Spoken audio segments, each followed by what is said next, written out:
এবছর আপনারা দেখেছেন যে সৌদি আরবে ঈদুল ফিতরের হয়েছে জুমার দিন। 3-4 বছর আগে হবে সম্ভবত আমাদের বাংলাদেশেও ঈদুল ফিতর হয়েছিল জুমার দিন। একটা মাসালা আমরা অনেককে আলোচনা করতে দেখি যে ঈদুল ফিতর এবং জুমা যদি একসাথে হয় তাহলে কেউ কেউ বলার চেষ্টা করেন যে তাহলে জুমা পড়া ইচ্ছা দিন, অর্থাৎ কেউ যদি চায় জুমা পড়তে পারে, কেউ যদি চায় জুমা না পড়ে সে যদি জোহর পড়ে তাহলে হয়ে যাবে। প্রশ্ন হলো ঈদুল ফিতর আর জুমা একসাথে পড়লে জুমা যে ওয়াজিব সেটা রহিত হয়ে যায় কিনা। দেখেন, জুমা এটা যারা শহরতলি কিংবা শহরের সুবিধা যেখানে আছে সেখানে জুমার নামাজ পড়া ওয়াজিব, আর যেখানে শহরের সুবিধা নেই অর্থাৎ অজপাড়া গা একদম নিবৃত পল্লী, যেখানে শহরে সামাজিক নাগরিক যে সুবিধাগুলো আছে সেখানে নেই, ইমাম আবু হানিফা রাহিমাহুল্লাহ সহ একদল বিশাল ফকিদের মতে হলো সেখানে জুমার নামাজ নেই। এর পক্ষে হযরত আব্দুল্লাহ ইবনে মাসউদ রাদিয়াল্লাহু তাআলা থেকে বর্ণনা এসেছে, তিনি বলেছেন ওয়ালা তাশরিকা ইল্লা ফি মিসরিন জামিয়া, অর্থাৎ জুমা এবং তাশরিক তাদের জন্য নেই যদি শহর কিংবা শহরের সুবিধা না থাকে। এই হাদিসকে ইমাম ইবনে হাজার আসকালানী রাহিমাহুল্লাহ তার আদ-দিরায়া ফি তাখরিজিল আহাদিসিল হিদায়াতে এই হাদিসকে তিনি সহিহ বলেছেন। এবার আসেন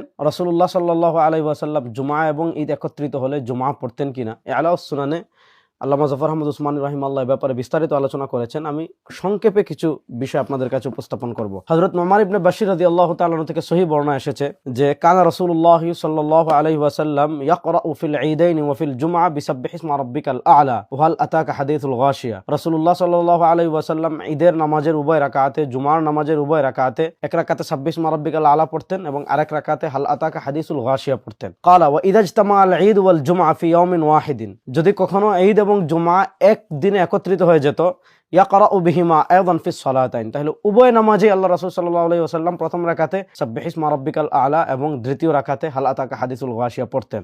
তাহলে বোঝা গেল ঈদ এবং জুমা একত্রিত হলে রাসূলুল্লাহ সাল্লাল্লাহু আলাইহি ওয়াসাল্লাম জুমাই পড়তেন এবং জুমার নামাজের প্রথম রাকাতে সাব্বিহ ইসমা রাব্বিকাল আ'লা এবং দ্বিতীয় রাকাতে হাল আতাকা হাদিসুল গাশিয়া পড়তেন।